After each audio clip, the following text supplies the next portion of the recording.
Journey to the West, Chapter 1. The Astonishing Birth of the Monkey King.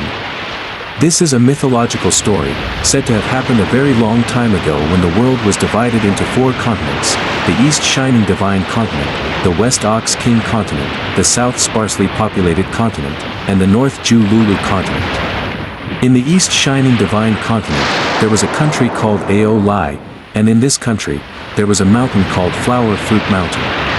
On this mountain, there was a stone, and one day, this stone cracked open, and from it, an egg rolled out. The moment it touched the wind, it transformed into a stone monkey. The monkey's eyes emitted beams of golden light, and it paid homage to all directions. The monkey could walk and run, and when it was thirsty, it would drink from the mountain springs, and when hungry, it would eat the fruits from the trees on the mountain. It played and frolicked with the animals in the mountain every day, leading a very joyous life. One day, when the weather was exceptionally hot, the monkeys, in order to escape the scorching heat, went to bathe in the streams. Seeing the flowing water, they followed it upstream in search of its source. The monkeys climbed and climbed, reaching the end only to find a waterfall, as if it descended from the heavens. The monkeys were amazed and discussed. Who dares to enter the waterfall, find the source of the spring, and become our king without harming themselves? After 3 shouts, the stone monkey jumped out, shouting loudly, "I'll go, I'll go." The stone monkey closed its eyes, leaped into the waterfall, and realized it didn't feel like water. It opened its eyes and found itself standing on an iron bridge. The water flowed through the stone holes beneath the bridge, hanging upside down and blocking the entrance, concealing the view from outside. The stone monkey crossed the bridge and found a wonderful place with stone chairs, stone beds, stone basins, and stone bowls, all neatly arranged. It seemed as if someone had lived here not long ago, a natural home, quiet and clean. Pots, pans, ladles, and basins were neatly placed on the stove. In the center, there was a stone stele inscribed with "Blessed Land of Flower Fruit Mountain, Water Curtain Cave Heaven." The stone monkey was ecstatic and hurriedly walked outside, leaping out of the cave. When the other monkeys saw the stone monkey emerge and cave, they were both surprised and delighted, surrounding it and eagerly asking about the situation inside. The stone monkey scratched its cheek, feeling itchy, and happily told everyone, "There is no water inside, but it's a good place to stay. When there's a strong wind, we have a place to hide, and we won't get wet when it rains." The monkeys were overjoyed, bouncing and jumping around. Following the stone monkey, the monkeys passed through the waterfall and entered the water curtain cave. They saw so many wonderful things inside. They eagerly took pots, bowls, stoves, and beds, jockeying for position, moving things around until they were exhausted. The monkeys all kept their promise and hailed the stone monkey as their king. The stone monkey thus ascended the throne and removed "stone" from its name, proclaiming itself the Monkey King. The Monkey King led the monkeys to play in the mountains and waters every day, and in no time, 300 to 500 years passed. One day, while enjoying themselves, the Monkey King thought about his inevitable death in the future and couldn't help but shed tears. At that moment, a monkey with an arched back jumped out from the monkey crowd and said, "Great King, if you want to live forever, you must learn the arts of Buddhism, immortality, and divinity." The Monkey King decided to travel to the ends of the earth to find immortals and learn the art of eternal life. The next day, the monkeys made a raft for him and prepared some wild fruits.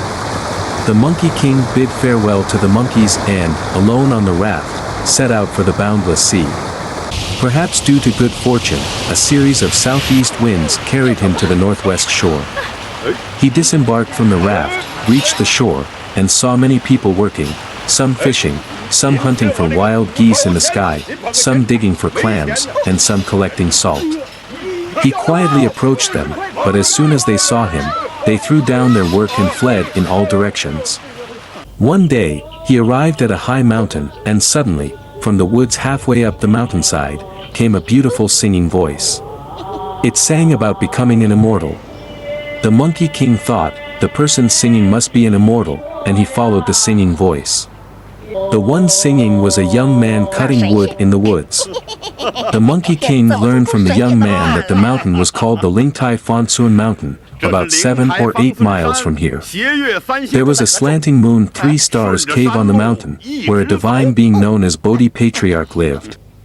The Monkey King bid farewell to the woodcutter, left the woods, crossed the hill, and indeed saw a cave.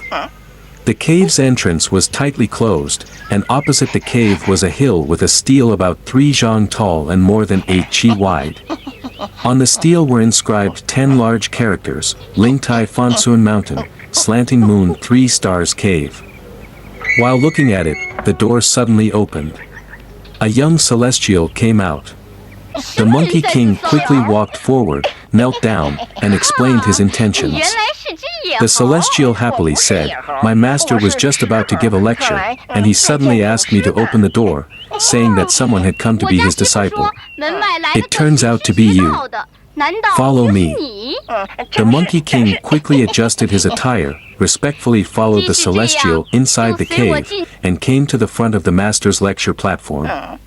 The Monkey King saw Bodhi Patriarch sitting upright on the platform, with over 30 celestial disciples on both sides. He knelt down and paid his respects. After learning about the Monkey King's purpose, Bodhi Patriarch was delighted. Since the Monkey King didn't have a name, he said, "You shall be called Ryukong." Bodhi Patriarch introduced son Ryukong to his fellow disciples, and Ryukong was assigned an empty room to live in. From then on, Ryukong followed his fellow disciples to learn common knowledge, study classics, practice calligraphy, and offer incense. In his free time, he would sweep and fetch water. 7 years passed quickly. One day, after Bodhi Patriarch finished his lecture, he asked Ryukong what kind of abilities he wanted to learn. Ryukong didn't care for any of the teachings related to gods, Buddha, or meditation, as long as they didn't grant immortality. This made Bodhi Patriarch very angry. Bodhi Patriarch jumped down from the high platform, pointed at Ryukong with a cane, and scolded him, saying, "You, this monkey, you don't want to learn this or that.